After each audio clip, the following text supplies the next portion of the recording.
మీకు కొద్దిగా common sense ఉందా? మీకు కొద్దిగా కామన్ సెన్స్ ఉందా? నువ్వు మధ్యలో ఎందుకు ఆపుతున్నావు? మీకేం పని చెప్పండి. మీరు ఒక పోస్టర్ రాసి పెట్టండి, ఆడ ఒక పోస్టర్ రాసి పెట్టండి. సార్ ఇది రాజకీయం గురించి కాదు, తెలంగాణ ఎందుకు నడవదు సార్? యూట్యూబర్స్ యూట్యూబర్ ఎవడు యూట్యూబర్ ఎవడు యూట్యూబర్ ఎవడు యూట్యూబర్ ఎవడు యూట్యూబర్ చెప్పండి. ఎవడు యూట్యూబర్?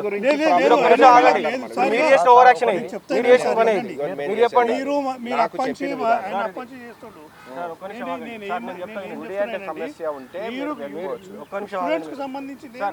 మీరు మాట్లాడండి. రాజకీయం గురించి మాత్రం అదొక వేదిక ఉంటుంది, వీళ్ళు కూడా కరెక్ట్ కాదు. ఇక్కడికి వచ్చి మీకు ఇబ్బంది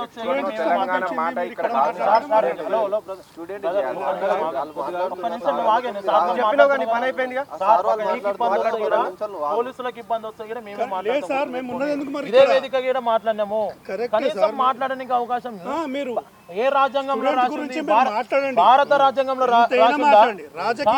రాజకీయం కాదు అది.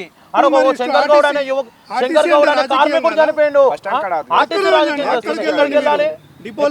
యావత్ తెలంగాణ రాష్ట్రం అంతా సమ్మె జరుగుతుంది. తెలంగాణ రాష్ట్రం అంతా సమ్మె జరుగుతుంది. రేవంత్ రెడ్డి ప్రభుత్వం జీవో ఇచ్చింది మాట్లాడవచ్చు. తెలంగాణ ఉద్యమం సార్, తెలంగాణ రాష్ట్రం రాకముందు తెలంగాణ ఉద్యమం జరిగినప్పుడు కాదు ఇంత అరాచకం కాలేదు సార్, ఇంత అరాచకాలు జరగలే.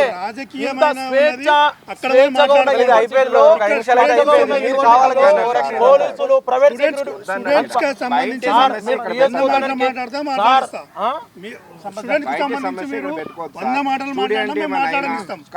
రాజకీయం ఆర్టీసీ దానికి దీనికి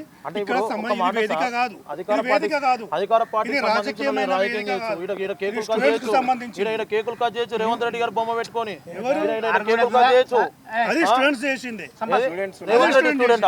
రేవంత్ రెడ్డి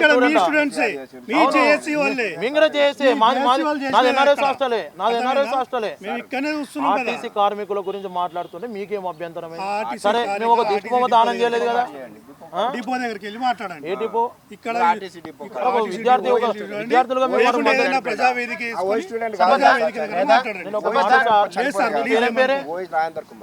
ఏం చేస్తాను? నీకు ఎవరు వీసీ గారు చెప్పారా? ఏమని ఒకటి చెప్పు మీ వీసీ గారికి. కాంగ్రెస్ పార్టీ కొమ్ము కాస్తే రేవంత్ రెడ్డి చెప్పు నాకమని చెప్పు. అర్థమైందా సార్? పోలీసులు మీరు కూడా మారాలి సార్. నమస్తే, welcome to Disha TV. RTC కార్మికులు ఒకరి తర్వాత ఒకరు కూడా ఆత్మహత్యలు చేసుకున్నటువంటి పరిస్థితి. నిన్న ఆత్మహత్య చేసుకున్నటువంటి వ్యక్తి చనిపోయారు. దాని తర్వాత కూడా ఇద్దరు ముగ్గురు ఆత్మహత్య చేసుకున్నటువంటి పరిస్థితి.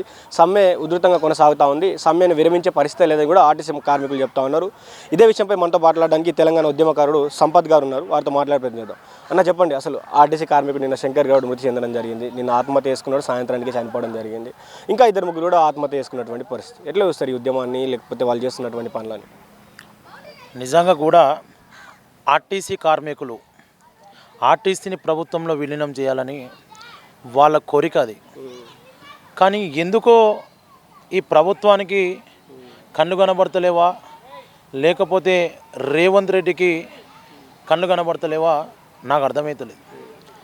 నర్సంపేట్ వరంగల్ జిల్లా ఒక కింది స్థాయి బిడ్డ శంకర్ గౌడ్ ఏం చెప్పిండంటే, నాకు నా ఆర్టీసీని ప్రైవేట్ భారం చేయొద్దు, నా ఆర్టీసీని ప్రభుత్వంలో విలీనం చేయాలి, మా బతుకులు మారుతాయి, మా బతుకులు సల్లంగా ఉంటాయని ప్రభుత్వాన్ని ఆవేదన గురి చేస్తూ ఆత్మహత్య చేసుకున్నాడు. ఆ ఆత్మహత్య కారణం శంకర్ గారి ఆత్మహత్యకు ప్రభుత్వమే పూర్తి బాధ్యత వహించాలి. గతంలో కేసీఆర్ అనేవాడు కూడా నాడు శ్రీనివాసరెడ్డి గారిని పొట్టన పెట్టుకుండు, నేడు రేవంత్ రెడ్డి ఒక బీసీ బిడ్డ శంకర్ గౌడ్ గారిని పొట్టన పెట్టుకుండు. నేను ఒకటే డిమాండ్ చేస్తున్నా, ప్రభుత్వాన్ని ఒకటే హెచ్చరిస్తున్నా, ఆర్టీసీ కార్మికులు దలుచుకుంటే నీ రేవంత్ రెడ్డి సర్కార్ కూలిపోతే తెలంగాణ గడ్డ మీద హెచ్చరిస్తున్నా. ఆర్టీసీ కార్మికులు తెలంగాణ ఉద్యమంలో సకల జనుల సమ్మెలో బస్సుకు ఒక పయ్యగిడ గదలలే. ఆనాటి ప్రధానమంత్రి దిగువంత నేత మన్మోహన్ సింగ్ గారే చెప్పారు, ఆర్టీసీ కార్మికుల పోరాటం వల్ల తెలంగాణ ఉద్యమం ఏందో మాకు తెలిసి వచ్చిందని నాటి ప్రధానమంత్రి మన్మోహన్ సింగ్ గారే చెప్పారు.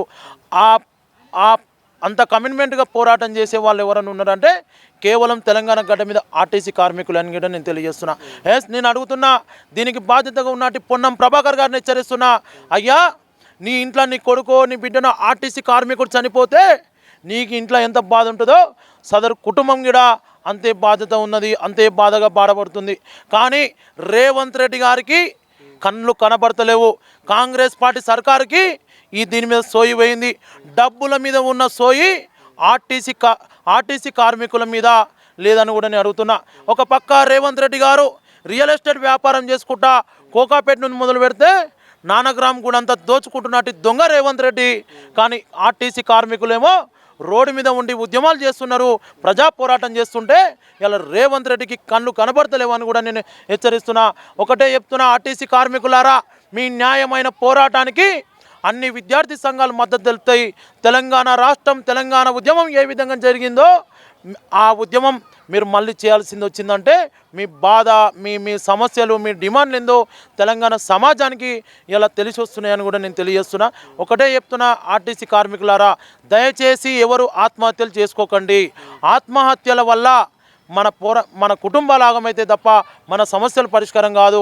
మనం బతికుండి పోరాటం చేద్దాం, మనం బతికుండి నిలబడదాం, బతికుండి మన సమస్యలు పరిష్కరించకపోతే ఈ ప్రభుత్వాన్ని గద్దెలు దింపుదామని కూడా నేను తెలియజేస్తున్నాను. ఈ చావుకు కారణం ఎవరంటే ఏం చెప్తారు? ఈ చావుకు కారణం ప్రభుత్వమే బాధ్యత వహిస్తుంది. ఈ చావుకు పూర్తిగా బాధ్యత రేవంత్ రెడ్డి గారు ప్రభుత్వమే బాధ్యత వహిస్తున్నదని కూడా నేను తెలియజేస్తున్నా. ఒకటే రేవంత్ రెడ్డి గారిని విజ్ఞప్తి చేస్తుంది, ఒకటే డిమాండ్ చేస్తున్నా, శంకర్ గౌడ్ కుటుంబాన్ని ఆదుకోవాలి. శంకర్ గౌడ్ కుటుంబానికి 50 లక్షల పరిహారం ఇవ్వాలి. వారి కుటుంబ సభ్యులకు ప్రభుత్వ ఉద్యోగం ఇవ్వాలని కూడా నేను డిమాండ్ చేస్తున్నా. నేను ఒకటే డిమాండ్ చేస్తున్నా, రేవంత్ రెడ్డి గారు పోలీసుల వలె